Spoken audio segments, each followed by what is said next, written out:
dont je vais vous parler de l'oléiculture provençale au XIXe et XXIe siècle. Et je remercie les organisateurs, notamment l'université d'Aix-Marseille, dont je suis issu, puisque j'ai fait toutes mes études et mon doctorat à l'université d'Aix-Marseille, et aussi la COPA, qui travaille beaucoup sur le pays d'Aix pour l'arbre d'Athéna, dont l'olivier est un marqueur des paysages du monde méditerranéen.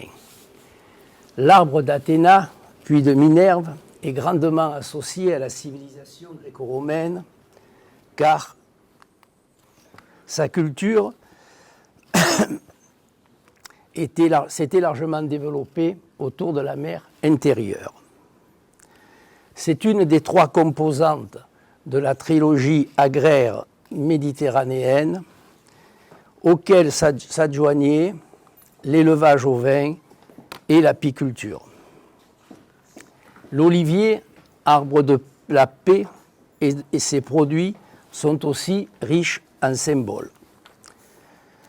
Mon propos, dans le temps imparti, ne sera pas exhaustif. J'ai privilégié quelques thématiques en limitant les données chiffrées et en laissant de côté tout ce qui touche l'huile, puisque deux collègues en parleront mieux que moi cet après-midi. Les principales sources mobilisées proviennent de mes recherches dans les archives, les publications diverses, mais aussi résultent d'un long cheminement depuis 25 ans dans les oliveraies françaises, dans le cadre de mes missions d'expertise auprès de l'INAO, dont une bonne partie en compagnie de mes maîtres ès oléiculture, Marc Charlet et Marc Rosier, deux anciens du service régional de l'oléiculture, aujourd'hui disparus. Il a fallu aussi effectuer des choix pour les photos, prises lors de mes pérégrinations dans les bassins oléicoles français et européens. Trois clichés sur l'Italie et le Maroc ont été fournis par deux amis. Depuis deux millénaires, l'olivier marque les paysages des campagnes provençales. En dépit d'une forte régression du potentiel oléicole, le bassin provençal demeure la plus importante zone de production française. Quelle est la place de l'oléiculture provençale hier et aujourd'hui? Pour quelles raisons l'olivier a-t-il connu un recul depuis le milieu du XIXe siècle? Qu'est-ce qui explique l'engouement récent pour l'olivier et ses produits? Et quelles réponses ont été données par la profession? Merci. C'est à toutes ces questions que nous allons tenter de répondre en évoquant successivement l'olivier, arbre de la Méditerranée, grandeur et vicissitude de l'oléiculture provençale, le renouveau de l'olivier en Provence. Donc, l'olivier est un arbre de la Méditerranée. D'après le Conseil oléicole international, les surfaces mondiales s'étendent sur près de 11 millions d'hectares, couvertes de 1,5 milliard d'arbres. 90% de ces surfaces se situent dans le bassin méditerranéen, dont 2,6 millions d'hectares en Espagne, 1,8 en Tunisie, 1,4 en Italie, 1,2 en Grèce et 1 au Maroc. Il n'est donc point étonnant que l'olivier soit la plante cultivée, la seule plante cultivée qui serve de limite à cette zone climatique. Cette carte du bassin méditerranéen permet de visualiser les limites climatiques de l'olivier. Tout d'abord, le froid, induit par l'altitude et la latitude. L'aridité, quand on s'approche du désert, l'humidité enfin. Deux facteurs peuvent parfois se cumuler, froid et humidité. C'est le cas dans la région pontique, près de la mer Noire. L'olivier craint aussi la neige, et lorsqu'il y a des enneigements importants, la ramure casse. Alors, quelques vues de l'olivier dans le bassin méditerranéen, ici au Maroc, où on voit des densités très lâches, c'est pour des raisons climatiques. Ici, nous sommes dans la plaine de la Messara, en Crète, où il y a une véritable mer d'oliviers, avec 2 spécimens d'oliviers grecs qui ont résisté, qui n'ont jamais gelé. Ici, nous sommes en Italie, à Trevi, en Ombrie, qui est la capitale ombrienne de l'olive. Et ici, une oliveraie traditionnelle dans le nord-est de l'Alentejo, au Portugal.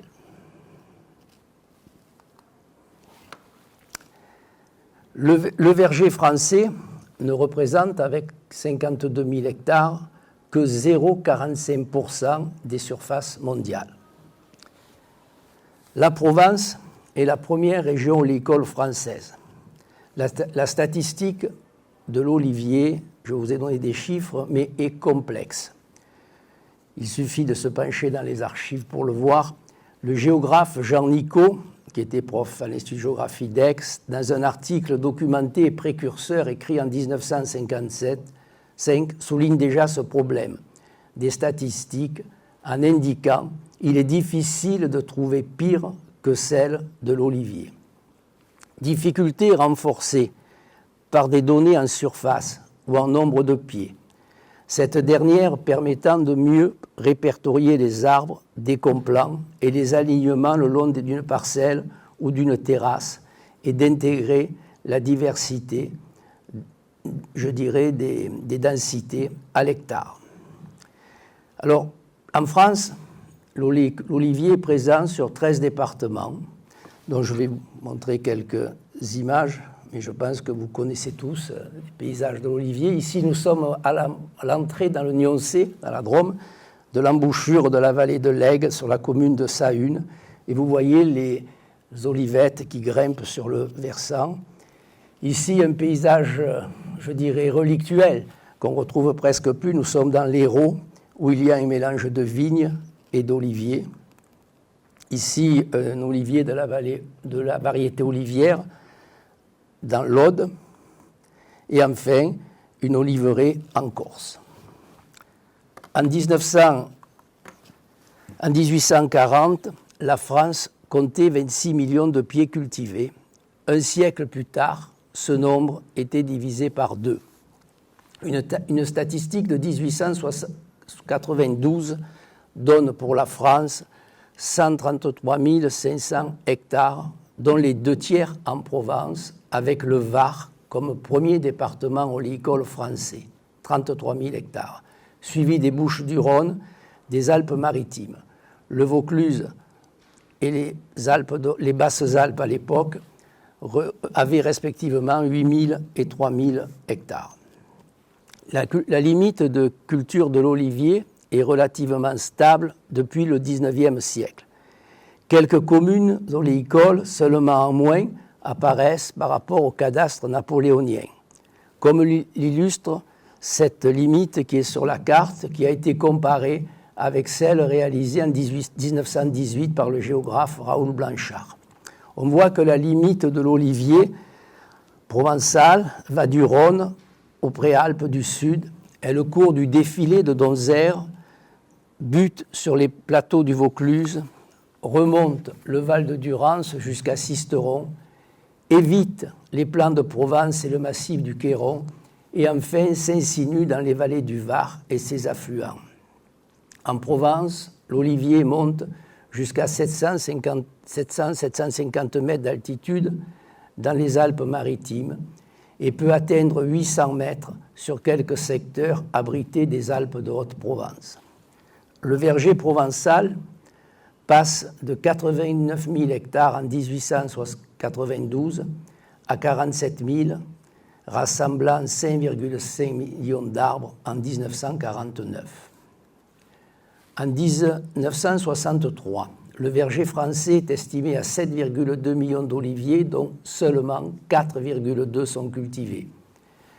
Plus de la moitié des arbres cultivés sont implantés en Provence. Le Var arrive toujours en tête avec un peu plus d'1 million de sujets, suivi des Bouches-du-Rhône avec 710 000 arbres. 10 ans plus tard, on compte 3,8 millions d'oliviers cultivés. Et le Var est toujours en tête, suivi des Bouches-du-Rhône. En 2001, le verger provençal, premier bassin oléicole français, compte un peu moins de 2,4 millions d'arbres déclarés. Ces données sont bien en deçà de la réalité, car les déclarations d'oliviers, contrairement à celles des vignes, ne sont pas obligatoires et les vergers produisant de l'huile pour la consommation familiale sont loin d'être tous déclarés. Il est aussi certain qu'à cette date, des plantations non encore primées et des oliveraies récemment réhabilitées ne sont pas encore déclarées car peu ou pas productives. En 2001, ce sont les Bouches-du-Rhône qui sont le premier département français avec près d'1 million d'arbres, suivi du Var avec 600 000. Les oliviers déclarés en 2001 en Provence sont répartis entre 20 000 exploitations, soit un peu moins de 125 arbres en moyenne, ce qui démontre bien la modestie des vergers liés au poids de l'oléiculture familiale. Dans les Bouches-du-Rhône, le verger moyen compte 220 arbres, signe d'une plus grande professionnalisation de la filière par rapport aux autres départements où il tourne autour d'une centaine. Actuellement, le verger français représente 52 000 arbres, comme je l'ai dit tout à l'heure, 0,45% des oliviers du monde. Et ces oliviers sont mis en valeur par 40 000 personnes. On a une production française qui tourne autour de 5 000 tonnes d'huile, là aussi 0,15% des volumes mondiaux. Il y a seulement un tiers des surfaces qui sont cultivées à titre professionnel par 9 800 oléiculteurs. Ce chiffre montre bien l'attachement des producteurs familiaux à l'arbre d'Athéna. La Provence capte 57% des surfaces oléicoles nationales, mais produit 70% des huiles françaises, signe toujours d'une plus importante professionnalisation. Un quart de cette production vient du seul département des Bouches-du-Rhône. En dépit, je dirais, de la réduction des surfaces, l'olivier marque toujours les paysages provençaux. Les alignements d'oliviers sont moins fréquents qu'autrefois. Ils se trouvent essentiellement sur le littoral, entre Marseille et La Ciotat, ainsi que sur l'ensemble du Var, où ils ont été davantage préservés. Ils encadrent les allées menant aux Bastides, bordent les restanques et courent le long du chemin. La physionomie des vergers varie aussi avec l'âge des arbres. Les oliveraies les plus nombreuses, antérieures au gel de 1956, auxquelles appartiennent bon nombre de parcelles réhabilitées, ont une densité moyenne par hectare comprise entre 150 et 200 arbres. Ces oliviers ont un aspect arbustif, car ils sont formés par 3 à 4 troncs issus du recépage après le gel. Dans quelques secteurs épargnés par les gels, les oliviers ont un port arboré, avec des troncs épais et noueux. C'est le cas sur le littoral varois, avec la variété brun, dans une bonne partie aussi des Alpes-Maritimes, et sur quelques abris dans les Alpes de Haute-Provence, comme ici sur la commune d'Estoublon, où nous avons une oliveraie à un peu plus de 800 mètres d'altitude. Donc nous allons passer à la seconde partie, grandeur et vicissitudes de l'oléiculture provençale, 1850-1980. L'oléiculture en Provence est une oléiculture en limite de culture. Associée aux céréales et à la vigne dans la trilogie agraire, l'olivier est une composante depuis l'Antiquité du paysage rural provençal. L'arbre se trouve sur des parcelles pleines, c'est-à-dire où il y a des vergers, où il n'y a que des oliviers, mais aussi sur des complants et sur les secteurs du système traditionnel des outins et des houlières. Cette culture va se développer durant les temps modernes et atteint au début du XVIIIe siècle son maximum d'extension tant en altitude qu'en latitude. En limite de culture, l'histoire de l'oléiculture provençale est jalonnée par des gels dévastateurs. ils imposent souvent aux hommes de reconstituer les olivettes par recépage en sélectionnant les pousses rejetants de la matte, c'est-à-dire de la souche, puisque l'olivier meurt rarement. Les grands gels du XVIIIe siècle, 1907-1789, mais aussi ceux moins sévères de 1740, 1768 et 1799, éliminent définitivement les oliviers des secteurs peu propices à leur développement. Après une période faste, durant une bonne partie du XIXe siècle, qui correspond à l'époque des fortes densités des populations dans les campagnes, l'oléiculture amorce un lent recul. Les gels de 1870, 1871 et 1879, 1880, couplés avec la concurrence des huiles d'olive d'Afrique du Nord et des huiles provenant d'autres oléagineux, colza, arachide, l'affectent sévèrement. L'olivier cède la place à d'autres cultures pérennes, davantage rémunératrices, la vigne et les arbres fruitiers, notamment les abricotiers et les cerisiers. Le grand gel de 1929 accélère son déclin. La pénurie de corps gras alimentaires durant la Seconde Guerre mondiale entraîne un regain d'intérêt pour l'olivier qui se traduit par une remise en culture des olivettes incultes depuis peu et non par des plantations, suivies souvent quelques années après la guerre d'un abandon, comme le montre cette photo à l'Escale dans les Alpes de Haute-Provence. En février 1956, le gel dévastateur qui sévit après une période clémente, favorable à la montée de la sève, a des conséquences désastreuses sur l'oléiculture provençale. Seuls les arbres, dans de rares situations privilégiées, sont épargnés ou peuvent être couronnés, c'est-à-dire rabattus sur les branches charpentières. Ce gel précipite le recul de l'olivier. Les arrachages se multiplient sur les parcelles aptes à porter d'autres cultures, plus rentables, on a évoqué la vigne, bien sûr, les arbres fruitiers, mais aussi sur les champs complantés, vignes, oliviers ou oliviers, arbres fruitiers. La baisse de la population rurale et la motorisation de l'agriculture participent également à l'abandon de maintes olivettes implantées sur des parcelles d'accès difficiles et des terrasses étroites. Cependant, des passionnés provençaux et le service régional de l'oléiculture se mobilisent et sollicitent le ministère de l'Agriculture pour l'attribution d'aides en faveur de la reconstitution des oliveraies. Alors je fais une petite parenthèse. Le service régional de l'oléiculture était en réalité un service national basé à Marseille. Il a fonctionné de 1907 à 1995.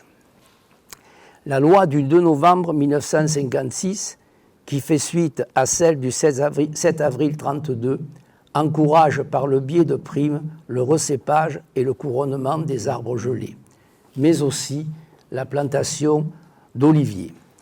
Les bénéficiaires de ces aides s'engagent à cultiver les parcelles primées durant 25 ans. Ce plan de relance favorise l'olive de table, susceptible pour les pouvoirs publics de dégager davantage de revenus que celles destinées à l'huile.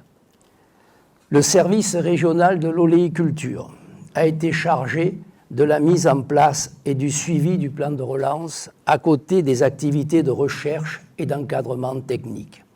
À partir de cette époque, il a eu aussi pour mission de procéder à la sélection clonale des 5 principales variétés destinées à la confiserie, le cailletier, la grossane, la luc, la tanche et surtout la picholine. En dépit de toutes ces mesures de soutien, l'oléiculture ne retrouve pas les surfaces occupées avant le gel de 1956. Ce déclin de l'olivier entraîne la fermeture des moulins. Au XIXe siècle, quasiment chaque commune oléicole possédait au moins un moulin et plusieurs, dans maintes communes, des structures souvent de petite taille.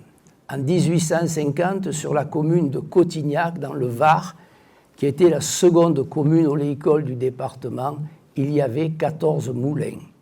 Sur la commune voisine de Montfort, en 1878, 5 moulins, dont la rétraction du verger va entraîner une diminution rapide de ces moulins, lieu de rencontre et de convivialité dans les villages. Ce recul touche d'abord toutes les petites structures, je dirais triturant de faibles quantités, avec souvent du matériel vétuste. Ce type de moulin était très représenté dans les Alpes-Maritimes et dans le Var. Il touche ensuite les moulins ne pouvant investir dans du matériel de trituration moderne. Le réseau des moulins comprend 3 types répartis entre moulins privés et ceux à structure collective. Ces derniers se partagent entre moulins communaux et coopératifs. Les moulins communaux gérés par la mairie sont la survivance de pratiques collectives anciennes dont on retrouve quelquefois la trace au XVIIe et XVIIIe siècle. Les moulins coopératifs sont bien plus récents. Ils précèdent ou accompagnent le vaste mouvement coopératif qui se développe au début du XXe siècle dans la viticulture. Le premier moulin est constitué à Coudou en 1900, suivi en 1901 des coopératives de Berre et de Cabris dans les Alpes-Maritimes, en 1903 Gillette dans les Alpes-Maritimes et Grasse toujours dans les Alpes-Maritimes. En 1905, 2 coopératives oléicoles naissent sur la commune de Cotignac. Alors vous allez me dire pourquoi 2 coopératives? C'est pareil dans le secteur viticole. Je pense que le Var, certains peut-être le savent, s'est fortement mobilisé lors du coup d'État de 1851. Et dans beaucoup de communes du Var, il y avait 2 coopératives, celle des Blancs et celle des Rouges, et il en allait de même pour les oléicoles. Et à Cotignac, les 2 coopératives précèdent oléicoles précèdent d'un an les 2 coopératives vinicoles. En 1929, on dénombre 47 coopératives oléicoles en Provence, rassemblant 5900 sociétaires. 3 structures sur 5 sont varoises. Et si on regarde un petit peu aussi au niveau des caves coopératives viticoles, en Provence bien sûr, on voit aussi cette prépondérance du Var. Alors, non, je me suis trompé de côté. Voilà. Alors, deux images pour vous montrer deux structures de moulins au début du XXe siècle. Nous sommes ici sur la commune de Mauriès, où vous avez des meules de trituration. Et ici, nous sommes à Ops, dans le Var, au moulin Gervasoni, où vous avez des presses qui sont du XVIIIe siècle, qui ont été un petit peu améliorées par la suite. Et puis la vis est bien en bois, mais il y a ensuite la partie qui presse qui est en métal. En 1948, il ne reste que 457 moulins en Provence. 359 privés, au matériel souvent vétuste, 28 communaux et 70 coopératives. En 1980, plus de 3 structures sur 4 ont disparu. Il demeure seulement 103 moulins dans la région, 56 privés, 9 communaux et 36 coopératifs. La rétraction la plus importante concerne les moulins privés, 5 sur 6 ayant fermé. La plupart des moulins sont installés aujourd'hui dans des bâtiments plus fonctionnels, réhabilités ou neufs, répondant aux normes sanitaires et dotés de chaînes continues. Vous avez ici une image de chaîne continue dans la vallée des Baux. Ces mutations, je dirais, techniques, elles concernent aussi la récolte. Ici, vous avez, sur la commune des Mets, dans les Alpes de Haute-Provence, une récolte traditionnelle à la main. Ici, une récolte au peigne, dans le Var, et derrière, il y a un peigne électrique. Et enfin, dans les Bouches-du-Rhône, dans le pays d'Aix, une récolte avec le peigne électrique. Ces mutations techniques visent à faciliter les façons culturales, mais aussi à produire des huiles de qualité. Cependant, déjà, des textes des périodes modernes et contemporaines mentionnent la qualité et la réputation des huiles provençales. L'année précédant le gel de 1956, toujours le géographe Jean Nicot, en précurseur, pense que seule la reconnaissance de la qualité permettrait de sauver de la décadence l'oléiculture provençale.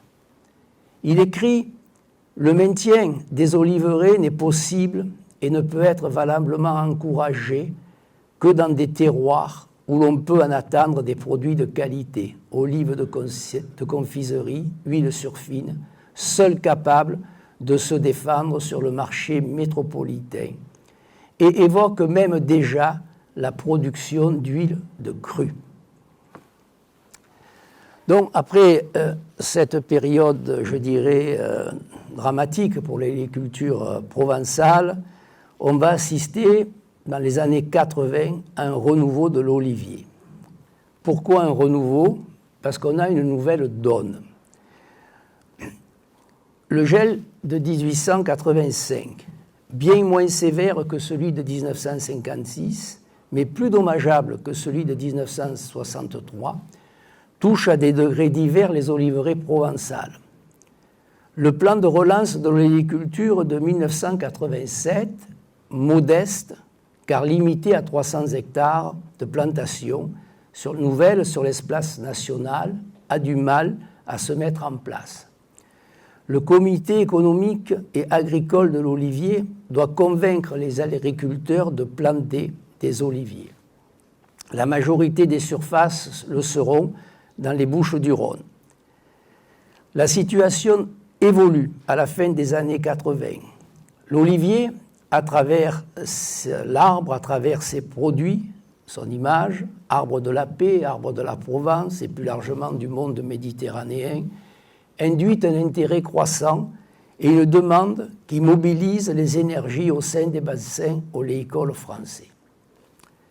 La consommation d'huile d'olive augmente en raison de la médiatisation des bienfaits du mode alimentaire méditerranéen, dénommé aussi régime crétois, que renforce la publication d'un ouvrage aux États-Unis, The French Paradox. Toute une série d'études épidémiologiques montre que ce type d'alimentation, où l'huile d'olive est particulièrement présente, réduirait les risques de maladies cardiovasculaires ainsi que certains cancers de l'appareil digestif. Quant à l'image qui concerne l'impact paysager, environnemental et patrimonial de l'olivier, évoqué aussi par Jean Nicot en 1955, elle se traduit par une véritable fièvre pour l'olivier, envahissant les ronds-points et les espaces publics, devenant incontournable dans les jardins des zones pavillonnaires et gagnant même les balcons des contrées les plus septentrionales. En Provence, les associations centrées sur l'olivier se multiplient. C'est le cas de l'association des compagnons de l'olivier du pays d'Aix. Elles incitent les propriétaires à réhabiliter leurs olivettes, mettent en valeur d'anciens moulins et créent des fêtes de l'olivier et de l'huile d'olive. Ces initiatives, soutenues par les organismes de la filière oléicole, mais aussi par les collectivités territoriales, débouchent aussi sur des actions de développement local et la création d'emplois. Le regain d'intérêt pour l'olivier se traduit par le développement de l'oléiculture à travers la réhabilitation de vergers abandonnés, souvent impulsés par des non-agriculteurs, mais aussi par la plantation de nouveaux vergers. Initiée au début des années 80 par les programmes intégrés méditerranéens que le monde agricole connaît sous le nom de PIM, particulièrement dans le cadre des contrats de plan État-région. La rénovation des oliveraies s'est particulièrement développée au début des années 90. Elle mobilise, aux côtés de l'implication financière des propriétaires, des fonds variés, ministère de l'Agriculture, à partir du fonds de gestion de l'espace rural, relayé par les contrats territoriaux d'exploitation, devenus quelques années plus tard les contrats d'agriculture durable. L'Union européenne, à travers les mesures agri-environnementales et les programmes Objectif 2, enfin les collectivités locales, régions, départements et communes. Ces opérations sont difficilement quantifiables car aucun organisme ne centralise les demandes. Le plan français de rénovation oléicole, dont de 3500 hectares, est avant tout économique, même si les oliveraies implantées contribuent indéniablement à la qualité paysagère. Cette action, votée en 1996, s'est déroulée entre 1998 et 2001 au profit des personnes ayant un statut d'agriculteur. Dans le Var, elle a été accompagnée d'une aide à l'achat des plants accordée par le Conseil général. Ces aides à la plantation ont permis de conforter les exploitations oléicoles, d'aider à la reconversion d'agriculteurs en arboriculture sèche, de diversifier l'installation de jeunes agriculteurs et d'apporter à certains domaines viticoles un élargissement de la gamme de leurs produits. Sur les 3507 hectares plantés et subventionnés, 56% au plan national, 56% l'ont été en Provence-Alpes-Côte d'Azur. Sur les 1950 hectares de la région provençale, les nouvelles oliveraies ont été installées principalement sur 4 départements, les Bouches-du-Rhône, 37% des surfaces, le Var, 33%, les Alpes d'Haute-Provence, 17% et le Vaucluse, 12%. Peu d'oliviers, 1% des surfaces, ont été implantés dans les Alpes-Maritimes en raison des enjeux fonciers, mais aussi du potentiel important et intéressant à la disposition des oléiculteurs pour la réhabilitation des vergers. Les plantations nouvelles dépassent largement le cadre des plantations aidées. Des plantations traditionnelles ont vu le jour, mais aussi d'autres à haute densité en vue d'une mécanisation totale de la récolte, ce qui permet de baisser les coûts de production. Ces dernières, estimées autour de 500 hectares, dont 300 dans les Bouches-du-Rhône, notamment en Crau et dans le Comtat et un peu en Haute-Camargue. La deuxième phase va vers la reconnaissance d'appellations oléicoles. La reconnaissance en AOC des produits oléicoles sont possibles depuis la création au sein de l'INAO en 1990 du Comité des produits agroalimentaires. Reconnaissance reprise ensuite dans le cadre de la nouvelle PAC de l'Union européenne de 1992 à travers les AOP, appellations d'origine protégée, et IGP, indications géographiques protégées, qui sont des signes que la plupart des personnes connaissent. Ce sont des démarches qui permettent de lier un produit à la notoriété reconnue, à un territoire donné, sur un terroir déterminé, le tout à travers un cahier des charges précis. Ce lien produit-territoire est aussi un facteur de développement local durable, rapidement soutenu par la filière et les collectivités territoriales. Des projets émergent au sein des bassins viticoles. La mise en place d'une appellation d'origine contrôlée AOC, signe officiel de qualité, est une procédure longue et complexe, instruite par l'Institut national des appellations d'origine, et mobilise aussi des personnes indépendantes choisies pour leurs compétences scientifiques dans les cadres des commissions de consultants et d'experts. La demande de reconnaissance doit partir d'une démarche volontariste et unitaire des producteurs. Même si une AOC induit pour le producteur des contraintes liées à un cahier des charges, parcelles retenues, variétés admises, mode de conduite du verger, date de récolte, etc., etc. Elle est un signe de qualité reconnu des consommateurs qui permet de valoriser au mieux la production. Les démarches AOC constituent donc une stratégie de la filière oléicole française pour donner une plus-value à une production très faible quantitativement par rapport à celle des autres pays de l'Europe méditerranéenne. Mais il s'agit aussi d'une stratégie territoriale garantissant la spécificité des huiles grâce à la traçabilité des olives qui doivent provenir de parcelles bien identifiées en fonction des critères proposés par les experts et actés en comité national de l'INAO. La reconnaissance en AOC participe à la mise en valeur d'une aire de production par la valorisation d'une production. Elle permet de lancer des actions de développement local en mettant en synergie le triptyque produit, terroir, paysage. Donc, je vais maintenant évoquer les AOC oléicoles provençales, qui sont des AOC jeunes. Alors, je vous mets une carte que j'ai réalisée en 2019 pour le centenaire. Il y avait un colloque de l'INAO et de la chaire UNESCO de l'Université de Bourgogne pour le centenaire de la loi de 1919, qui est la première loi sur les appellations d'origine qu'on appelait à l'époque appellations d'origine simple. Donc, cette carte donne des bassins oléicoles français. Je vais vous montrer comment les choses se sont passées. Les bassins oléicoles français sont typés par la présence de variétés spécifiques. En croisant les critères du milieu naturel ainsi que les usages, date de récolte, diversité des variétés, des aires de production ont été délimitées. Contrairement aux AOC viticoles, les oléicoles ne comportent pas de délimitation parcellaire. Pour la vigne, on a deux délimitations. On a l'aire géographique et au sein des communes, on a une autre aire qui est dessinée, qui est l'aire de production. Pour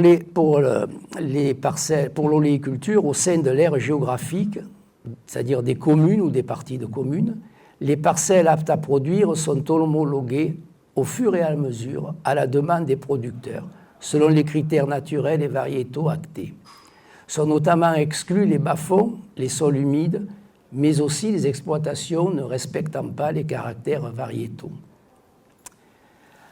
En toute logique, le Nyonsé, dont les huiles sont reconnues en appellation d'origine simple depuis 1968, fait la première démarche d'obtention d'une AOC pour l'huile d'olive et les olives de Nyons. Ce bassin, marqué par la Tanche, accède à l'AOC en 1994 sur une aire géographique centrée autour de Nyons, comportant 53 communes, 35 dromoises, mais aussi 18 provençales, c'est-à-dire le nord du Vaucluse, où domine la Tanche. Les premières AOC oléicoles provençales, la première AOC oléicole provençale obtenue est celle de la vallée des Baux de Provence. Vous avez ici une image du Mas de la Dame, de la dépression du Mas de la Dame vue des Baux de Provence. Cette appellation comporte trois, l'huile, l'olive cassée, verte, et l'olive noire. Son aire rassemble 16 communes des Bouches-du-Rhône, centrées autour du massif de l'échine calcaire des Alpilles et ses bordures, dont celle de Mauriès, longtemps la plus oléicole de France. Trois produits sont en appellation, donc. L'olive cassée, récoltée verte dès septembre, provient, je dirais, de la Saloninque ou de la Béruguette, c'est le nom local de la Glandeau. L'olive noire, récoltée en novembre, et la Grossane, variété locale adaptée au terroir caillouteux et abrité. Cette production confidentielle est très prisée des connaisseurs. Enfin, l'huile d'olive provient des quatre variétés principales, dont deux sont obligatoires, les trois citées pour l'olive de table et la Verdale des Bouches-du-Rhône.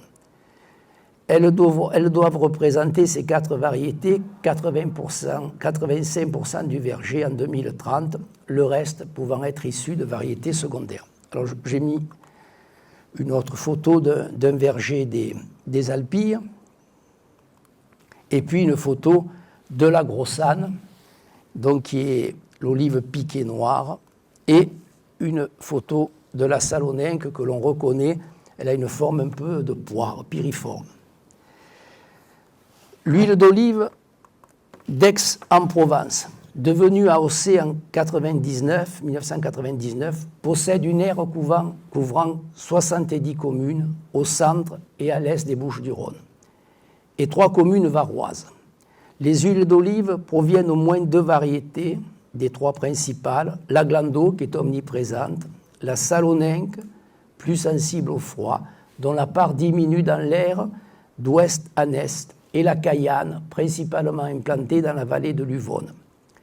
Ces 2 dernières variétés donnent des huiles plus douces qui atténuent en début de saison l'ardence de la Glando.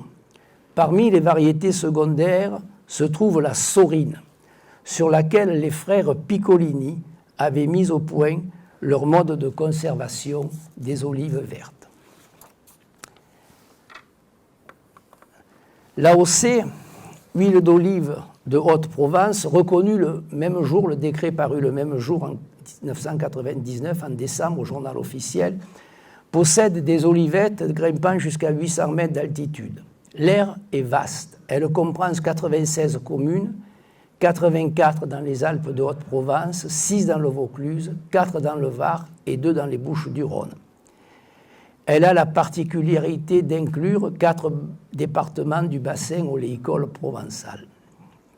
La Glando, résistante au froid, domine. En 2014, il a fallu qu'elle soit représentée à 80% dans les vergers identifiés. Et c'est la seule AOP provençale où la variété peut représenter 100% des surfaces de l'exploitation. Les variétés secondaires comptent notamment de très nombreuses variétés anciennes. Alors, je vous ai mis une photo sur des arbres qui n'ont pas gelé mais qui ont été couronnés. Nous sommes au mai, sur les hautes terrasses de la Durance des Mets. On voit au fond la montagne de Lure. En 2001, naît l'AOC olive, pâte d'olive et huile d'olive de Nice, concernant 99 communes, marquée par la présence du cailletier. Pour l'huile, 5% seulement des arbres d'autres variétés sont admis, notamment les variétés pollinisatrices ou des variétés locales. Alors ici, nous sommes sur les coteaux viticoles de Belley. Vous voyez des oliviers, alors de tailles différentes, de vieux oliviers, des plantations. Ici, de vieux oliviers, la photo est un peu sombre, autour de villages de Gorbio, de Sumenton. Et enfin, une photo du cailletier, la variété emblématique des Alpes-Maritimes. Enfin, dernière née, c'est une vaste appellation, l'huile d'olive de Provence. Alors, à la date en 2001, seules quelques communes du Var et du Vaucluse appartenaient aux AOC précités. Le potentiel oléicole du Vaucluse, marqué essentiellement par la Glando, tournait autour de 200 000 arbres. Il avait connu une forte rétraction face à la concurrence de la vigne et des arbres fruitiers. Dans le Var, deuxième département oléicole français avec plus de 600 000 arbres, aucune démarche n'est engagée, principalement en raison de la grande richesse variétale sur le département. En 1997 est créé un syndicat pour la reconnaissance d'une AOC, huile d'olive de Provence, axée sur 4 départements où dominent Aglando, Bouteillan, Caillon et Salonenque. Alors vous voyez que sur cette carte, c'est entouré de vert foncé. Je dirais que la zone est très vaste. Donc, il y a eu des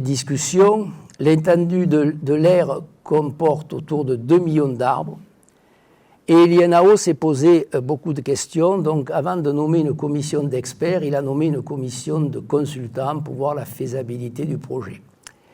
La question au sein de la profession aussi tournait autour de la problématique, est-ce qu'on part pour une AOC, qui deviendrait ensuite AOP, est-ce qu'elle sera enregistrée à Bruxelles, ou se tourner vers une démarche IGP. Finalement, c'est la démarche AOC qui a abouti, après plus de 10 ans de travaux, en 2007.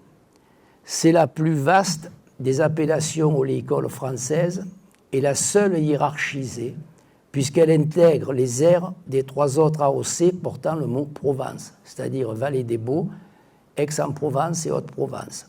Elle couvre 464 communes, 142 dans le Var, 115 dans le Vaucluse, 106 dans les Bouches-du-Rhône, 85 dans les Alpes de Haute-Provence.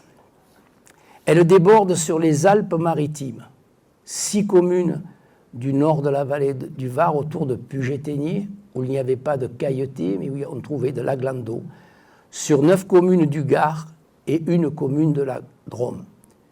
Ainsi, la région provençale, marquée par l'olivier, est maintenant totalement couverte par des AOC. Alors j'ai mis quelques images ici, une image caractéristique des oliveraies varoises. Ici, sur la photo, un caillé roux qu'on trouve pas mal autour de Draguignan. Ici, un olivier de la variété Bouteillant qu'on trouve pas mal autour de la région d'Ops. Que dire en conclusion? Quel avenir pour l'oléiculture provençale? La filière oléicole provençale, mais aussi française, connaît un renouveau depuis un certain nombre d'années. Depuis une vingtaine d'années, on estime à 5000 hectares les plantations en Provence. Les techniques culturales, on l'a vu, et d'extraction des huiles se sont affinées à travers des expérimentations menées par la FIDOL, maintenant France Olive, qui poursuit ainsi les travaux naguère engagés au début et au cours du XIXe siècle par le service régional de l'oléiculture. Les surfaces irriguées progressent. Les vergers provençaux en bio couvrent 2150 hectares, soit 58% des surfaces nationales irriguées. Ce renouveau aboutit aussi à la création de moulins dont la pérennisation dépend aussi du maintien de l'oléiculture familiale. Cependant, la filière oléicole reste fragile. Cette fragilité est tout d'abord climatique, en raison des risques de gel qui affecteraient la production et les investissements, mais elle est aussi économique. L'arrivée en production des nouvelles plantations et des vergers réhabilités aboutira dans quelques années à un doublement des volumes d'huile en France, qui couvre actuellement autour de 5% de la consommation nationale. En France, les coûts de production de l'huile sont élevés.